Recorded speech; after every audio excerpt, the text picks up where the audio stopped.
Hello my dear student. आज मैं आपको हिंदी ग्रामर का सेकंड चैप्टर वर्ड विचार पढ़ाने जा रही हूँ।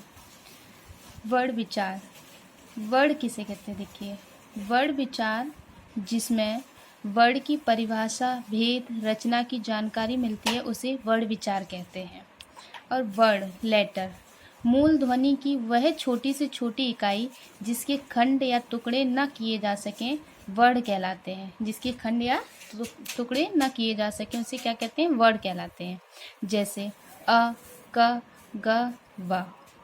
वर्णमाला, अल्फ़ाबेट, वर्णों के समूह को वर्णमाला कहते हैं। हर भाषा की अपनी एक वर्णमाला होती है। जैसे वर्ण निम्न प्रकार के होते हैं: स्वर, व्यंजन, आयोग, वाह। स्वर क्या होते हैं? देखिए, ऐसे वर्ण जिनका उच्चारण स्वतंत्र होता है वे स्वर वर्ण कहलाते हैं। स्वरों का उच्चारण करते समय हम केवल होठ और तालु का उपयोग करते हैं। इनकी संख्या कितनी होती है? 11। जैसे अ, आ, ई, उ, री, ए, ओ। व्यंजन, व्यंजन स्वर की सहायता से बोले जाने वाले वर्ण व्यंजन कहलाते हैं। जैसे क, च, ट, त आदि। वर्णमाला में कुल 33 व्यंजन होते हैं। कितने होते हैं? 33। फिर आपका आता है तीसरा, आयोगवाह। आयोगवाह ऐसे वर्ण होते हैं जो ना तो स्वरों के मेल से और ना ही व्यंजनों के मेल से बनते हैं। जैसे अ तथा अंग। इनका उपयोग सदैव वर्ड के अंत में या बीच में होता है। जैसे अंग, अतः आदि।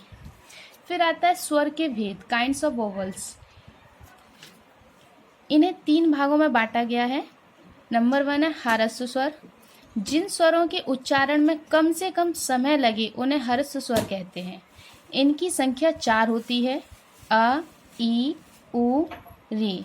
इन्हें मूल स्वर भी कहते हैं। ह्रस्व स्वर को क्या कहते हैं? मूल स्वर भी कहते हैं। फिर आपका दूसरा है दीर्घ स्वर।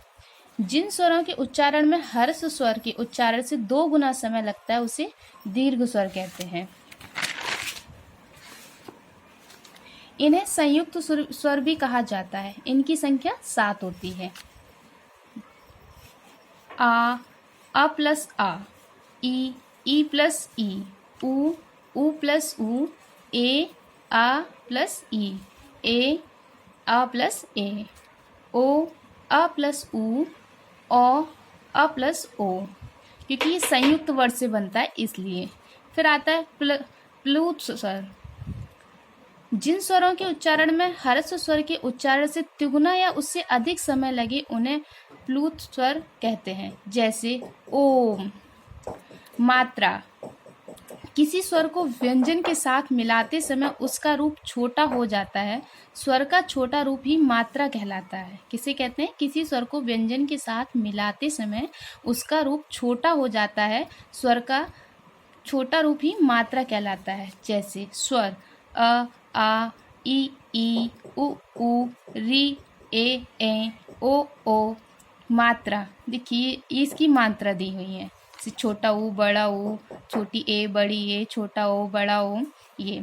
फिर स्वर जब व्यंजनों के साथ मिलते हैं तो मात्राओं का रूप ग्रहण कर लेते हैं। स्वर जो होते हैं वो व्यंजनों के साथ मिलते हैं तो वो क्या कर लेते हैं? मात्राओं का रूप ग्रहण कर लेते हैं। जैसे क, का, की, कु,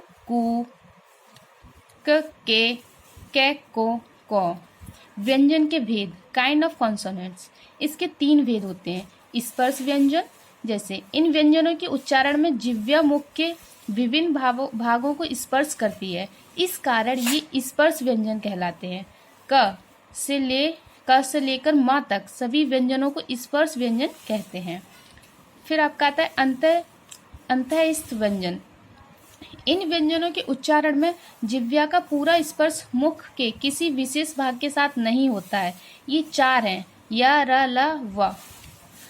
ऊष्म व्यंजन। इन व्यंजनों के उच्चारण में मुख में गर्म श्वास वायु रगड़ खाती हुई निकलती है। ये 4 होते हैं। जैसे श, स, ह। आयोगवाह के रूप में 3 प्रकार होते हैं। जैसे अनिस्वार। नाक की सहायता से बोले जाने वाले वर्ण अनिस्वार कहलाते हैं। अनुनासिक, जब किसी वर्ड का उच्चारण करते समय नाक व मुंह से श्वास निकलती है तो उन्हें अनुनासिक वर्ण कहते हैं। विसर्ग, अक्षर के अंत में लगने वाले दो बिंदुओं को विसर्ग कहते हैं। एग्जाम्पल जैसे आपके सामने है। तो ये आपका सेकंड चैप्टर कंप्लीट हुआ। थैंक यू बच्चों।